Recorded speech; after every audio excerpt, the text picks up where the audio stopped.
بسم اللہ الرحمن الرحیم۔ لوگوں کے سامنے ہاتھ پھیلانا چھوڑ دو۔ جو انسان نماز عصر کے بعد یہ آیت 7 بار پڑھتا ہے اس کا گھر دولت سے بھر جاتا ہے۔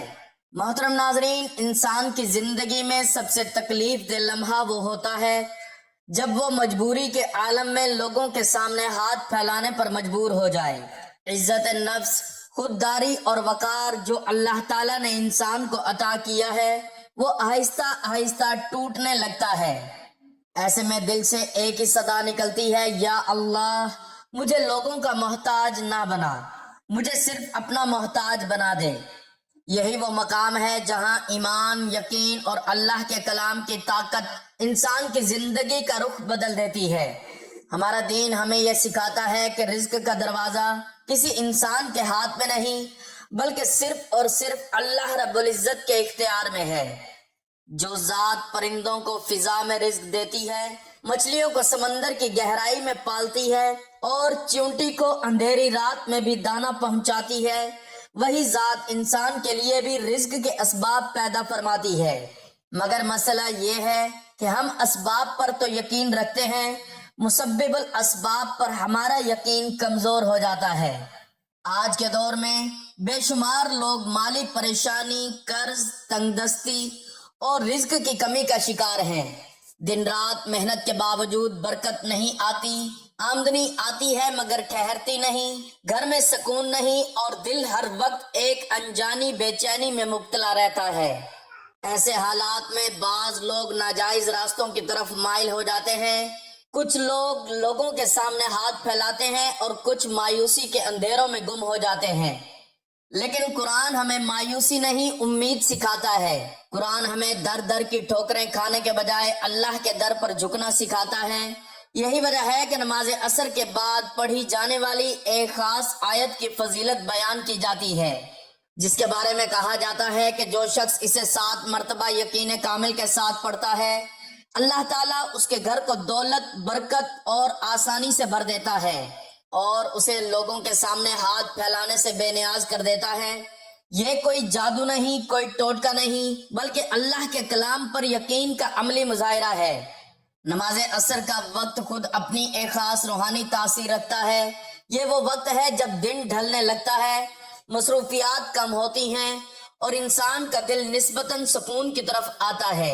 اسی وقت کی عبادت کے بارے میں احادیث میں بڑی تاکید ملتی ہے۔ عصر کی نماز کو نماز وسطیٰ کہا گیا اور اس کی حفاظت کو ایمان کی علامت قرار دیا گیا۔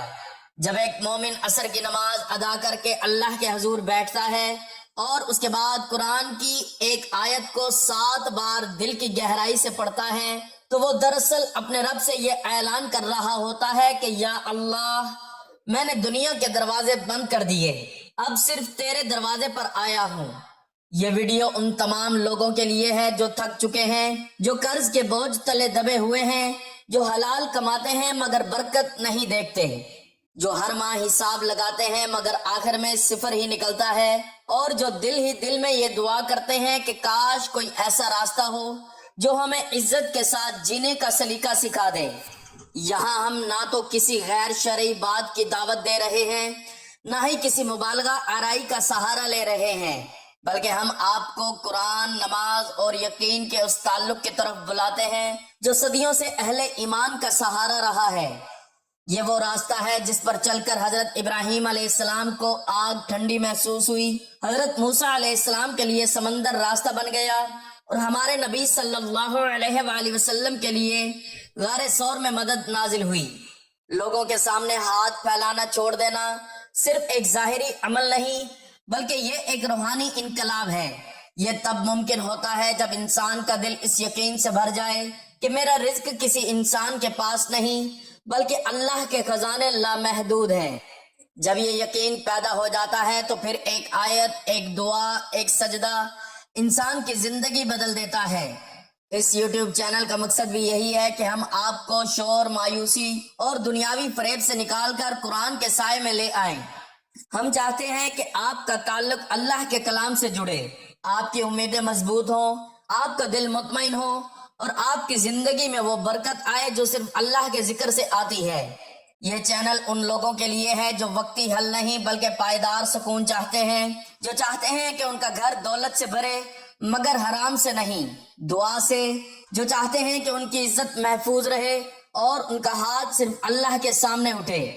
آگے آنے والی مکمل ویڈیو میں ہم نہ صرف اس آیت کی روحانی حقیقت پر بات کریں گے بلکہ یہ بھی سمجھیں گے کہ قرآن کے ساتھ ہمارا تعلق کیسا ہونا چاہیے، یقین کیا ہوتا ہے اور کیسے چھوٹے سے عمل پر اللہ بڑے بڑے دروازے کھول دیتا ہے۔ اگر آپ واقعی چاہتے ہیں کہ لوگوں کے سامنے ہاتھ پھیلانے کا باب بند ہو جائے اور اللہ کے خزانے آپ کے لیے کھل جائیں تو اس پیغام کو دل سے سنیں، سمجھیں اور عمل کریں۔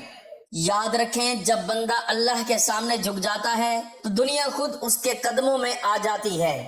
محترم ناظرین، جو انسان یہ آیت 7 بار پڑھے اللہ پاک اس کو وہاں سے دولت اور رزق عطا کرتے ہیں جہاں سے اس نے کبھی سوچا بھی نہیں ہوتا۔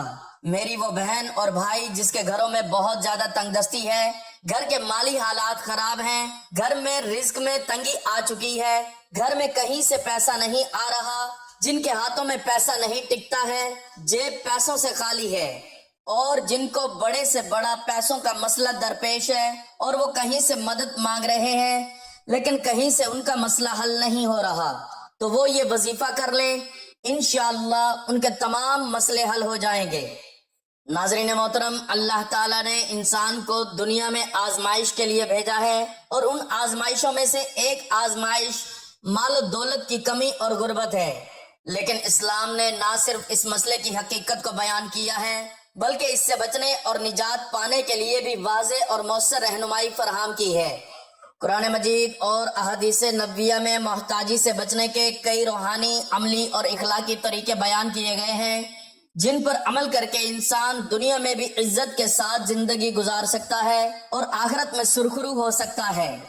ہمارا آج کا عمل بھی غربت و تنگ دستی میں ہاتھ پھیلا کر مانگنے کے بجائے ایک آیت کو 7 بار پڑھنے کا وظیفہ ہے کہ جو اس آیت کو 7 بار پڑھ لیتا ہے اللہ تعالیٰ اس کو کسی کا محتاج نہیں ہونے دیتا، اور اللہ تعالیٰ کے دیے ہوئے پر شکر ادا کرتا ہے تو اللہ تعالیٰ اس کو مزید عطا فرماتا ہے، اور جو صبر سے کام لیتا ہے اور ان وظائف کو، ان اعمال کو اپنی زندگی کا حصہ بنا لیتا ہے تو اللہ تعالیٰ اس کی محتاجی کو دور کرتے ہوئے اس کی ہر خواہش کو پورا کر دیتا ہے، اس کو مال و دولت، رزق وافر مقدار عطا کرتا ہے کہ اس کو کسی کے آگے ہاتھ پھیلانے کی ضرورت نہیں پڑتی۔ ناظرین، تمام تعریفیں اور شکر اس ذات کا جس نے ہمیں ایک اور دن اپنی عبادت کے لیے عطا فرمایا۔ آج کے اس عظیم دن میں اللہ رب العزت کا فضل حاصل کرنے کے لیے اور اس کا شکر ادا کرنے کے ساتھ ساتھ اس کی عبادت میں مشغول رہنا چاہیے۔ اس کی عبادت کرنے کے کئی طریقے ہیں۔ انسان دل میں اللہ کا ذکر کر کے بھی اس کی عبادت کر سکتا ہے، زبان سے کلمات ادا کر کے بھی اس کی عبادت کر سکتا ہے، قرآن پڑھ کر بھی اس کی عبادت کر سکتا ہے، اللہ تعالیٰ کی مخلوق کی خدمت کر کے بھی اس کے فضل کا حقدار بن سکتا ہے، کیونکہ مخلوق خدا کی خدمت کرنا یا کسی بھوکے کو کھانا کھلانا یہ بھی عبادت میں شمار ہوتا ہے۔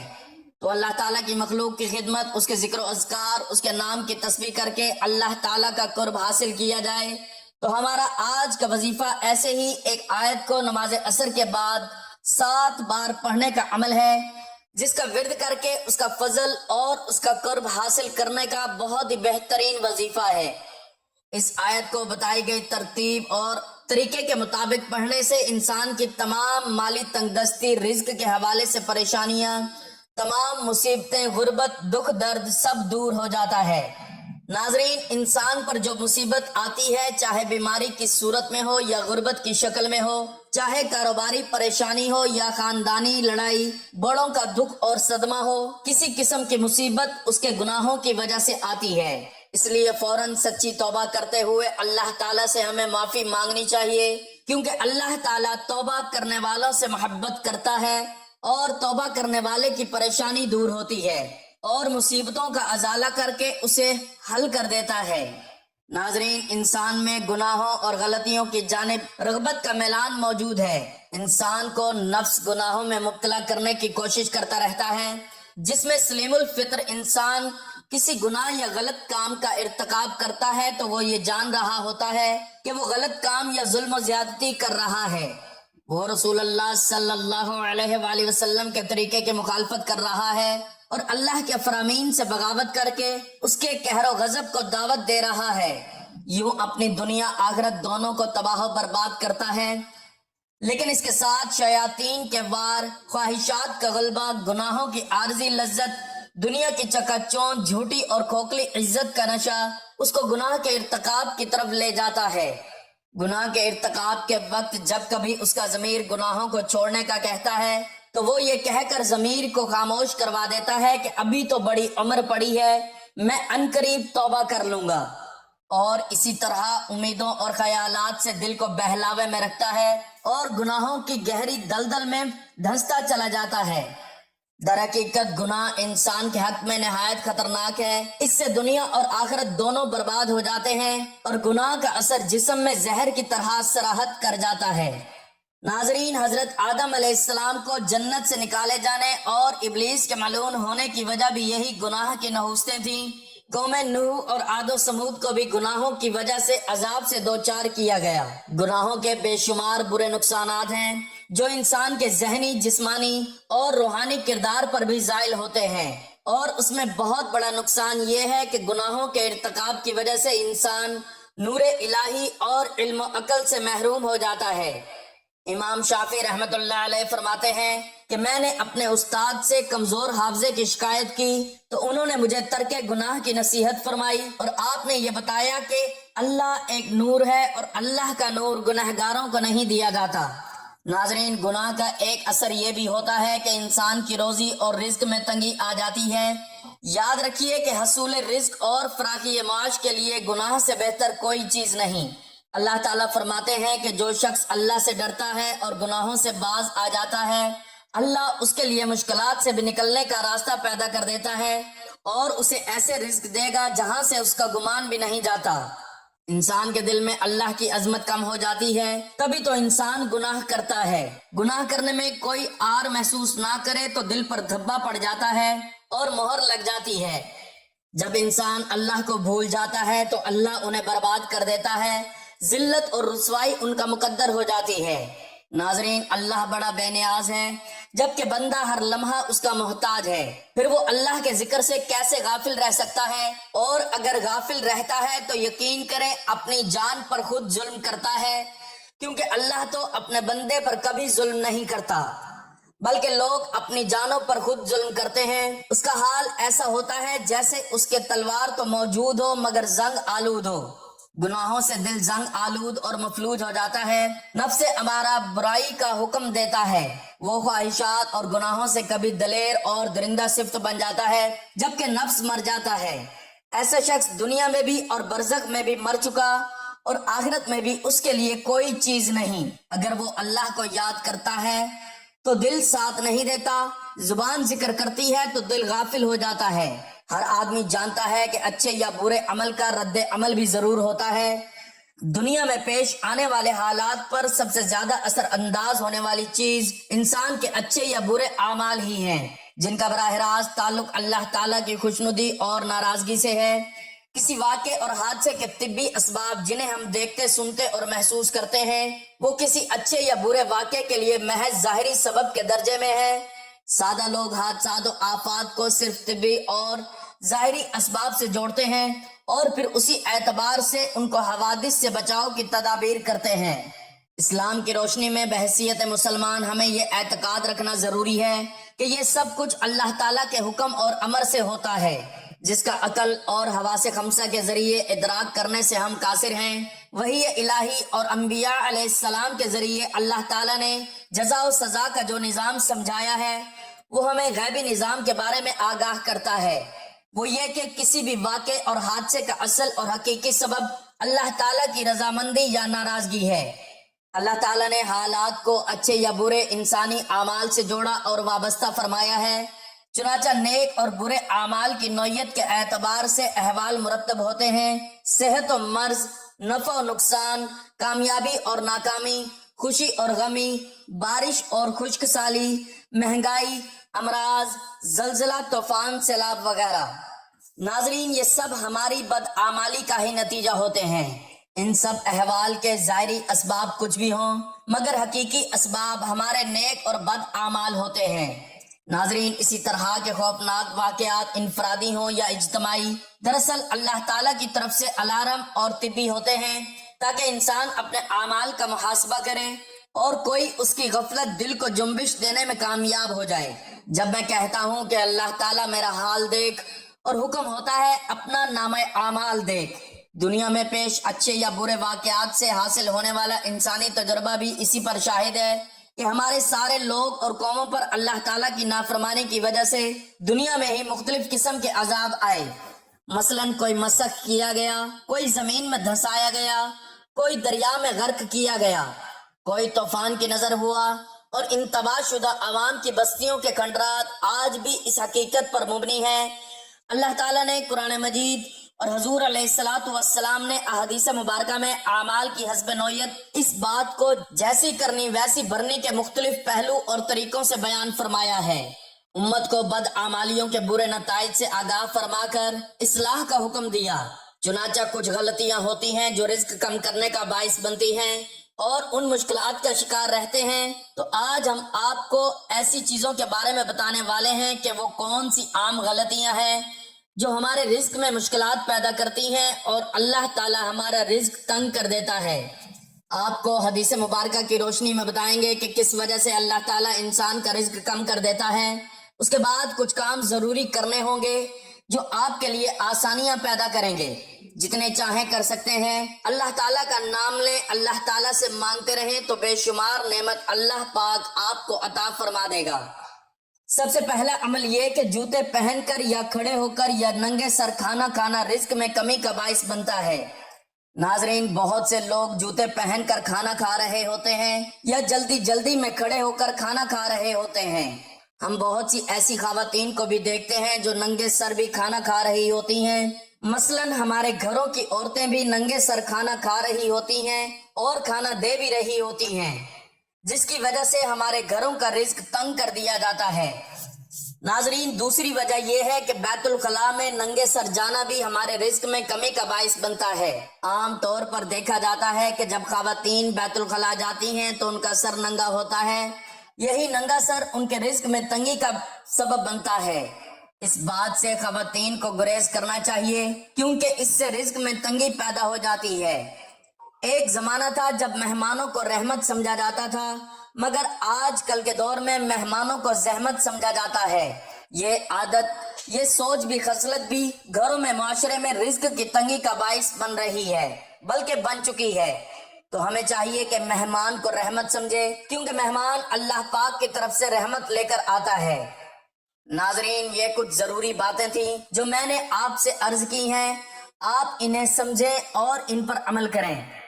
محترم ناظرین، آج کا وظیفہ پیارے کلام پاک سے ایک ایسی آیت کے پڑھنے کا وظیفہ ہے جو اس آیت کو نماز عصر کے بعد صرف 7 بار پڑھ لیتا ہے تو اس کے جتنے بھی مسائل ہیں، بڑی سے بڑی مشکل ہو، بڑی سے بڑی پریشانی ہو، آپ کی کوئی بھی حاجات ہو یا مراد ہو، اس آیت کا وظیفہ پڑھ کر اللہ تعالیٰ سے جو بھی مانگیں گے انشاءاللہ تعالیٰ وہ آپ کو عطا کرے گا۔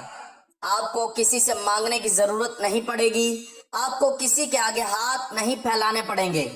ناظرین، اب ہم جان لیتے ہیں کہ آپ نے کیا وظیفہ پڑھنا ہے، کیسے پڑھنا ہے۔ ناظرین، عصر کی نماز کے بعد باوضو مصلی پر بیٹھ کر آپ نے سب سے پہلے نبی کریم صلی اللہ علیہ وآلہ وسلم کی ذات مبارکہ پر درود پاک پڑھنا ہے۔ درود پاک آپ چاہیں تو مختصر والا یعنی صلی اللہ علیہ محمد پڑھ لیں یا صلی اللہ علیہ وآلہ وسلم پڑھ لیں، لیکن یاد رکھیے کہ اگر آپ درود ابراہیمی پڑھتے ہیں تو یہ زیادہ فضیلت اور افضل ہے۔ درود پاک پڑھنے کے بعد آپ نے سب سے پہلے اپنے خاص مقصد کی نیت کرنی ہے، اور جب آپ نیت کر لیں تو فوری طور پر آپ نے اعوذ باللہ من الشیطان الرجیم اور بسم اللہ الرحمن الرحیم پڑھ کر وظیفے کا آغاز کرنا ہے۔ سب سے پہلے آپ نے درود پاک پڑھنا ہے۔ ایک بار ثواب کی نیت سے میرے ساتھ بھی پڑھیے، اللہم صلی علی محمد وعلی آل محمد کما صلیت علی ابراہیم وعلی آل ابراہیم انک حمید مجید، اللهم بارك على محمد وعلى آل محمد كما باركت على إبراهيم وعلى آل إبراهيم إنك حميد مجيد۔ درود پاک پڑھنے کے بعد نماز عصر کے بعد یہ خاص آیت یہ حضور نبی پاک صلی اللہ علیہ وآلہ وسلم کے روضہ رسول کی جالیوں پر لکھی ہوئی ہے، اور یہ اللہ تبارک و تعالیٰ کی پسندیدہ آیت ہے۔ اس آیت کو پڑھ کر جو بھی اللہ پاک سے مانگا جائے وہ مل جاتا ہے۔ آپ نے 7 مرتبہ قرآن پاک کی یہ آیت لا الہ الا اللہ الملک الحق المبین، لا الہ الا اللہ الملک الحق المبین، اس آیت کو آپ نے 7 مرتبہ پڑھنا ہے۔ 7 مرتبہ اس آیت کو پڑھنے کے بعد آپ نے 21 مرتبہ یہ خاص تسبیح سبحان اللہ و بحمدہ سبحان اللہ العظیم، یہ جو خاص کلمے ہیں یہ اللہ تبارک و تعالیٰ کے بہت زیادہ پسندیدہ کلمے ہیں، اور یہ زبان پر ہلکے ہیں لیکن ترازو میں بہت زیادہ بھاری ہیں۔ ان کلموں کو پڑھ کر جو بھی اللہ پاک سے مانگا جائے وہ مل جاتا ہے۔ تو آپ نے 21 مرتبہ سبحان اللہ و بحمدہ سبحان اللہ العظیم آپ نے اس کو پڑھنا ہے۔ 21 مرتبہ یہ تسبیح پڑھنے کے بعد آپ نے 11 مرتبہ سورۃ العصر کی تلاوت کرنی ہے۔ بسم اللہ الرحمن الرحیم والعصر ان الانسان لفی خسر الا الذین آمنوا وعملوا الصالحات وتواصوا بالحق وتواصوا بالصبر۔ اور اس کے بعد آپ نے آخر میں پھر دوبارہ درود پاک پڑھنا ہے جو شروع میں پڑھا تھا۔ اگر یہ عمل آپ نے نماز عصر کے بعد کر لیا تو یقین کیجئے جو بھی بڑے سے بڑا مالی مسئلہ ہوگا وہ حل ہو جائے گا۔ اللہ پاک آپ کے گھر میں غیبی بارش عطا کر دیں گے، اور وہاں سے رزق ملے گا جہاں سے آپ نے کبھی سوچا نہیں ہوگا۔ توجہ اور دھیان اور دل میں اپنے گناہوں پر ملامت کرتے ہوئے سچی توبہ کرتے ہوئے استغفار پڑھنا ہے، تاکہ اللہ تعالیٰ آپ کے گناہوں کو معاف فرما کر آپ پر نظر کرم فرمائے اور آپ کے رزق کی پریشانیاں، مال و دولت کی تنگی کو دور فرمائے، تاکہ آپ کو کسی کے سامنے ہاتھ پھیلانے کی ضرورت نہ پڑے، نہ کسی سے ادھار مانگنے کی ضرورت پڑے۔ بندوں کے سامنے رسوا ہونے سے بہتر ہے کہ اللہ تعالیٰ کی تسبیح بیان کی جائے، اس کو راضی کیا جائے، کیونکہ جب اللہ تعالیٰ بندے سے راضی ہو جاتا ہے تو اس کو وہ سب کچھ عطا کرتا ہے جس کی وہ خواہش کرتا ہے۔ تو آپ نے اپنے وظیفے کو اپنے گناہوں اور غلطیوں کوتاہیوں کی وجہ سے زائل نہیں کرنا۔ آخر میں استغفار کا ذکر لازمی کرنا ہے، پھر اللہ تعالیٰ سے اپنے مقاصد، اپنی خواہشات، اپنی مراد کے لیے رو رو کر گڑ گڑا کر دعا مانگنی ہے۔ انشاءاللہ اس عمل، اس وظیفے سے اللہ آپ کو سب کچھ عطا فرمائیں گے، کیونکہ جب اللہ تعالیٰ کو اس کے کلام پاک کی آیات کو اس کے ایک خاص تعداد میں پڑھا جاتا ہے، یا جب اس کا ذکر اور تسبیح کی جاتی ہے، تو اللہ تعالیٰ اس پڑھنے والے بندے کی طرف متوجہ ہوتا ہے اور فرشتوں کو حکم دیتا ہے کہ میرے اس بندے کی تمام جائز خواہشات کو پورا کر دو۔ فرشتے اللہ تعالیٰ کے حکم سے اس کے تمام پریشانیاں دور کر دیتے ہیں اور اس کے لیے آسانیاں پیدا کر دیتے ہیں۔ اس کو وافر مقدار میں رزق عطا کیا جاتا ہے اور اس کی نسلوں کو بھی رنگ دیا جاتا ہے۔ ناظرین، رزق کی کنجی کسی انسان، کسی نوکری، کسی کاروبار یا کسی سفارش کے ہاتھ میں نہیں، بلکہ صرف اور صرف اللہ رب العزت کے اختیار میں ہے۔ جب بندہ نماز عصر کے بعد عاجزی، یقین اور مکمل توکل کے ساتھ اللہ کے کلام کو 7 مرتبہ پڑھتا ہے تو وہ دراصل اپنے رب سے یہ وعدہ کرتا ہے کہ اب اس کا سہارا صرف وہی ذات ہوگی جو سب کو دینے والی ہے۔ یہی یقین انسان کو لوگوں کے سامنے ہاتھ پھیلانے سے بچاتا ہے اور عزت، سکون اور برکت کے دروازے کھول دیتا ہے۔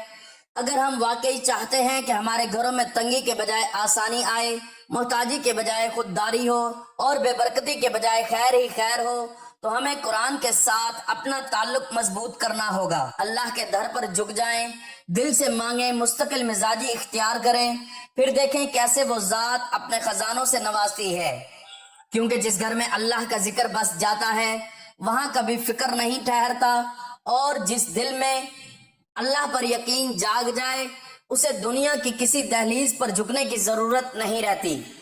آخر میں میری اللہ تبارک و تعالی سے دعا ہے کہ اے اللہ رب العزت، اے ساری کائنات کے شہنشاہ، اے ساری مخلوق کو پالنے والے، اے زندگی موت کا فیصلہ کرنے والے، اے آسمانوں اور زمینوں کے مالک، اے پہاڑوں اور سمندروں کے مالک، اے انسانوں اور جناتوں کے معبود، اے عرش اعظم کے مالک، اے فرشتوں کے معبود، اے عزت اور ذلت کے مالک، اے بیماروں کو شفا دینے والے، اے بادشاہوں کے بادشاہ، اے اللہ ہم تیرے گنہگار بندے ہیں، تیرے خطا کار بندے ہیں، ہمارے گناہوں کو معاف فرما، ہماری خطاؤں کو معاف فرما۔ اے اللہ ہم اپنے اگلے پچھلے صغیرہ کبیرہ سبھی گناہوں، خطاؤں اور نافرمانیوں کی معافی مانگتے ہیں۔ اے اللہ رب العزت ہم اپنے گناہوں سے توبہ کرتے ہیں، ہماری توبہ قبول فرما۔ اے اللہ ہم گنہگار ہیں، سیاہ کار ہیں، بدکار ہیں، تیرے احکام کے نافرمان ہیں، ناشکر ہیں، لیکن میرے معبود تیرے نام لیوا بندے ہیں، تیری توحید کی گواہی دیتے ہیں۔ تیرے سوا کوئی عبادت کے لائق نہیں ہے، تیرے سوا کوئی بندگی کے لائق نہیں ہے، تیرے سوا کوئی تعریف کے لائق نہیں ہے۔ ہمارے معبود ہمارے گناہ تیری رحمت سے بڑے نہیں ہیں، تو اپنی رحمت سے ہمارے گناہ معاف کر دے۔ اے اللہ پاک ہمیں گمراہی کے راستے سے ہٹا کر صراط مستقیم کے راستے پر چلنے والا بنا دے۔ اے اللہ ایسی نمازیں پڑھنے کی توفیق عطا کر جس نماز سے تو راضی ہو جائے، زندگی میں ایسے نیک اعمال کرنے کی توفیق عطا کر جن اعمالوں سے تو راضی ہو جائے، ہمیں ایسی زندگی گزارنے کی توفیق عطا کر جس زندگی سے تو راضی ہو جائے، ایمان پہ زندہ رکھ اور ایمان پہ ہی موت عطا کر۔ اے اللہ ہمیں تیرے احکام کی فرما برداری کرنے والا بنا دے اور تیرے پیارے حبیب جناب محمد رسول اللہ صلی اللہ علیہ وآلہ وسلم کے نیک اور پاکیزہ آداب کو اپنانے والا بنا دے۔ اے اللہ ہماری پریشانیوں کو دور کر دے۔ اے اللہ جو بیمار ہیں انہیں شفا کاملہ عطا فرما۔ اے اللہ جو بے اولاد ہیں انہیں اپنے خزانوں میں سے نیک اور صالح اولاد عطا فرما۔ اے اللہ جن کے جو جو کام رکے ہوئے ہیں وہ پورے کر دے۔ اے اللہ بچھڑے ہوئوں کو ملا دے۔ اے اللہ شادی شدہ جوڑوں میں محبت اور خلوص پیدا کر دے اور ان کی زندگیوں میں برکت ڈال دے۔ اے اللہ تمام لڑکے اور لڑکیوں کے نصیب اچھے کر دے۔ اے اللہ جو قرض کے بوجھ تلے دبے ہوئے ہیں ان کا قرض جلد سے جلد ادا کروا دے۔ اے رب العزت شیطان سے ہماری حفاظت فرما۔ اے اللہ حلال رزق کمانے کی توفیق عطا فرما۔ دعا ہے کہ اللہ تعالیٰ میرا سنانا اور آپ کا سننا اپنی بارگاہ الہی میں قبول و منظور فرمائے، آمین۔ ناظرین اپنے رزق میں برکت، وسعت اور کشادگی کے لیے اللہ تعالیٰ کے 99 ناموں میں سے کوئی ایک نام لکھ کر کمنٹ سیکشن میں ضرور شیئر کریں۔ اللہ تعالیٰ ہم سب کا حامی و ناصر ہو، آمین۔ جزاک اللہ۔